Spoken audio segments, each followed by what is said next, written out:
Hello everyone, welcome back to my channel NCERT Maths with Pradeep. Today we are continuing our exercise 14.2 of chapter 14, that is factorization. So let's see the fourth question. This is factorize. Okay, so first part is a raised to power 4 minus b raised to power 4. So this can be written as a square whole square minus b square whole square, right? Because 2 into 2 is 4. Now I can use my identity a square minus b square. But what is a in our case? This full, that is a square. This can be written as a square plus b square and a square minus b square. You will write because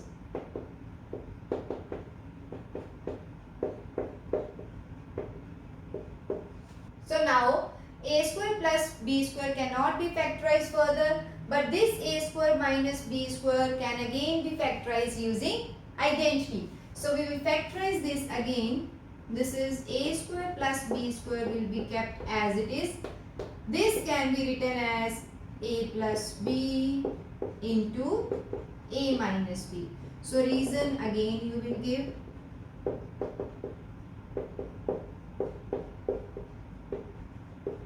Okay, so this is the first part. Now let's see the second one. So P4 minus 81. See 81, if you factorize, this is 27, then 9, so 4 times 3.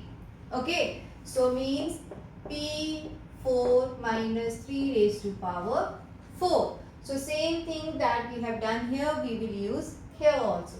So this is p square whole square 3 square whole square. So first we will use a square minus b square on these two. So this will be p square plus 3 square and p square minus 3 square. Okay. So this is again a square plus b square. So this will not change. So this will be p square plus 9. This can be further made as a square minus b square. Okay, so p plus 3 into p minus 3. So we will write because a square minus b square is equal to a plus b and a minus b. Since we have used here also, you should write here also same thing. Sorry, I forgot to write it before. So whenever you are using any identity, please refer that. Okay. So now let's see the third one. So again powers 4.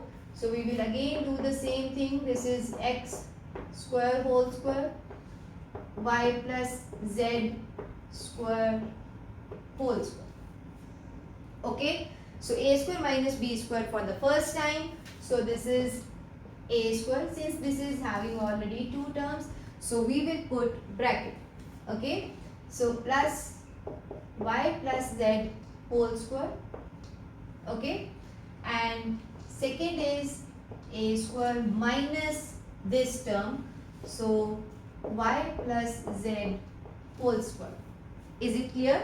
So this is a, this is b, this is a, this is b. Since we have used identity, we will write here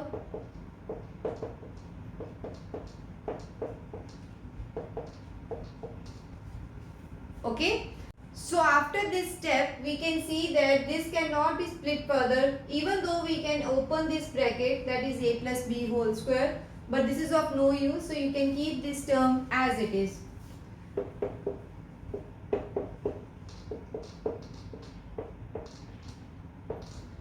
So this is further a square minus b square. So a plus b, don't forget to put the brackets, into a minus b. Okay. Why? Because we are using our identity.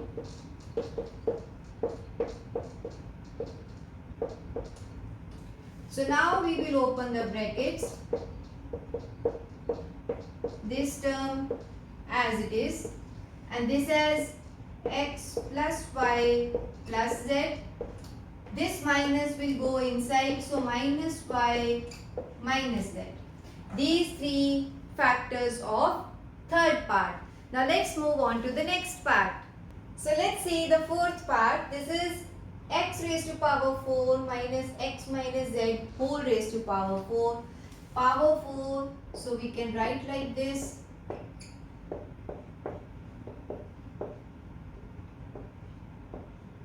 And this can be further used with identity a square minus b square. So a square minus b square is a plus b and a minus b. Okay, so here we can open this bracket, but first we will write because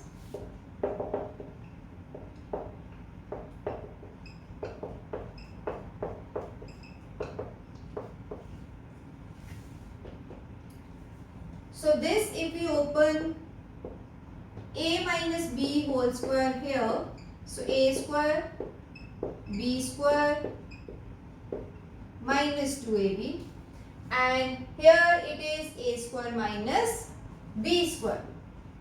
So a plus b and a minus b.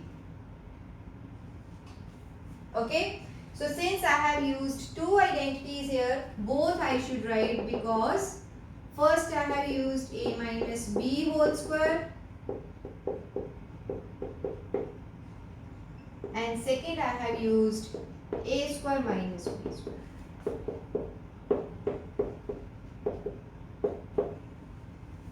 Okay, so now let's simplify this. X square plus x square is 2x square plus z square minus 2xz. Okay, and here since this is plus sign, so let's remove the bracket without changing the sign. Here it is negative, signs will be changed. So x plus z. Okay, so now again we will combine like terms. X plus x is 2x minus z. Okay, x minus x will be cancelled, so we are left with only z. So this is our fourth part. So now let's see the last part. This is a4 minus 2a square b square plus b4. For this question we can use our identity in which two terms are perfect squares and third term can be made from those two terms. So this is a square whole square, b square whole square, so negative sign, minus 2ab, so 2ab. A is a square, b is b square. So we can check 2a square b square is our third term. So which identity we are going to use now? This is a square minus b square whole square because a minus b whole square.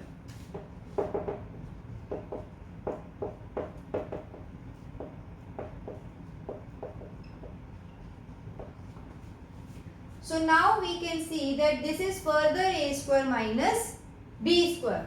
So this is a plus b and a minus b whole square. Okay, so reason you will again define.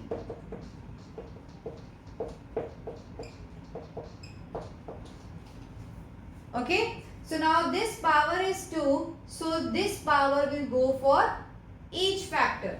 So this can be written as a plus b whole square and a minus b whole square. So this is our question number 4. So here the fifth question is factorize the following expressions. So first part is p square plus 6p plus 8. But this question is somewhat different from what we have done in our previous questions. Because we have three terms, we can use our identity a plus b whole square or a minus b whole square. but condition for those identities is this and this should be perfect squares. Here p square is a perfect square but 8 is not a perfect square. So in this case we will use our fourth method of factorization, that is splitting the middle term. Okay, so I have already explained in that video how to split this part. Sum should always be our this term, that is always with the middle term. Middle term should always be with variable. Okay, so it should be 6, and product is coefficient of this and this product. Okay, if I write, let's write ax square. This is the generalized form of a quadratic expression. So sum is always this b. Okay, and product is AC. So here A is 1, C is 8. So what should be the product? 8. So that means we should find any two numbers which when multiplied we will get 8, and when we add those numbers we should get 6. For that I have explained before also, always make prime factorization for this P. So here it is, so 2, 2 and 2. These three are the factors. Okay. Suppose I am taking this 2 as one number. I should multiply these two. So this is 2 into 2, 4. So 2, 4 can be my two numbers, but I have to check that when I add them, it should get me 6. Yes, 2 plus 4 is 6. 2 into 4 is 8. So these are the two numbers which we will use to split our middle term. So let's do. So first term and third term, no changes, but this middle term should be made of these two numbers. So we will keep the variable with these two, that is 2p and 4p. Okay, so now we will group them, first two numbers and last two numbers. So let's see what is common here. This is p, inside it will be p plus 2. Here 4 is common, so p plus 2, right? So now again we have one common factor, p plus 4 as our second factor. So the main point is, whenever your expression don't have two perfect squares, we will factorize those types of questions by splitting the middle term. So let's see one more question, that is q square minus 10q plus 21. So again 21 is not a perfect square. So what should be my sum and product? Let's check first. B is sum. Okay, so B is minus 10 here. So sum should be minus 10. Okay, and product is A into C. So 1 into 21. So 21 is the product. So now our target is we should find those two numbers which when multiplied together will give me 21 and when added together will give me minus 10. See here one more point is, when is this possible that product is positive and sum is negative? So we have two options. If both numbers are positive, then answer is positive. If both numbers are negative, then their answer is positive. Okay, but if both numbers are positive, sum will also be positive. If both numbers are negative, then sum will have negative sign. So this means we need to find two numbers which are both negative so that my product can be positive but sum is negative. So let's first make factorization of 21. So this is 3 7s are 21. So 3 and 7 are the two numbers. Okay. If I take positive numbers, 3 plus 7 should be plus 10. But I need minus 10. So minus and minus. So now when minus 3 is multiplied with minus 7, answer is plus 21. And minus 3 is added with minus 7, then also answer is minus 10. So I got my numbers. Now let's split the middle terms. So q square minus 3q minus 7q plus 21. Right? So in place of this middle term, I have written this. So now we will group them. This will be q square minus 3q as 1. Okay, since we have minus here, so minus if we take outside, sign of inner terms also change. So now q is common, inside it will be q minus 3. Here 7 is common, so inside again q minus 3. So this is my common factor now. So I will write it here and q minus 7 as our second factor. So this is our question number 2. Now let's see the last part of this question. So this is our third part, that is p square plus 6p minus 16. Since this is a perfect square, this is also a perfect square, but this does not mean that we can use our identity a plus b whole square or a minus b whole square. Why? Because we know in all the identities square terms is always positive, that is a square plus b square, but we have minus here, so we cannot use our identity. So this is again to be solved by splitting the middle term. So product should be, as we have already done, sum and product. Sum is this middle terms coefficient, this is 6, and product is 1 into minus 16, this should be minus 16. So now the question arises, which two numbers should be multiplied so that product is negative but their sum is positive? This can be possible only if we have one number as negative and second number as positive. Because when we multiply positive with negative number, answer is always negative. But what to do with sum? When sum will be positive, when we are adding one positive and negative number, this is possible only if the bigger number is positive, smaller number is negative, and you add them, you will get answer as positive. So let's see here. First, make the factors of 16. This is 8. So 2, 2, 2 and 4. Okay. So what I am going to do is, see, I need sum as 6.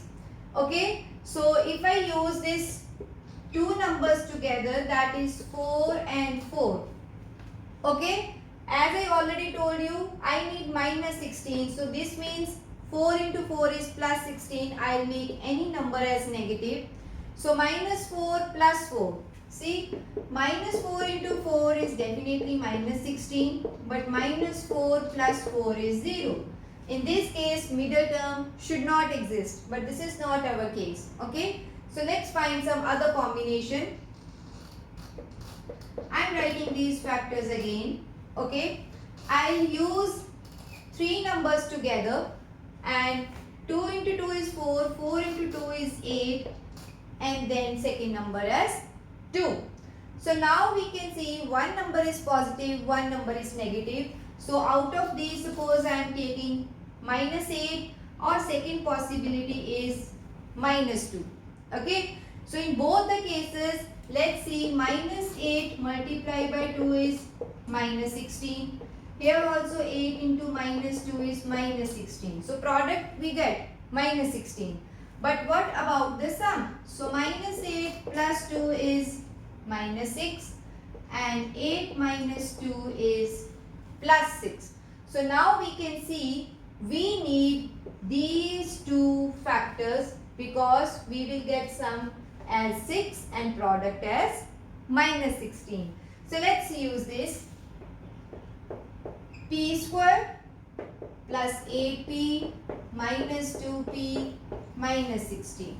Okay, because factors are 8 and 2. So now we will regroup them. So p square plus 8p as one group. Since minus sign, so we will change the sign of both terms. This is 16 here.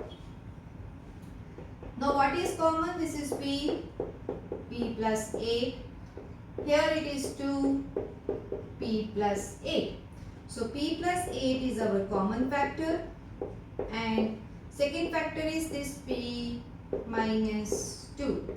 I hope this question is clear. This is very important type of question in which we have to consider sign and then decide our numbers. So with this question, this exercise is over. I hope all questions are clear. See you in my next video with the next topic of this chapter. Thank you.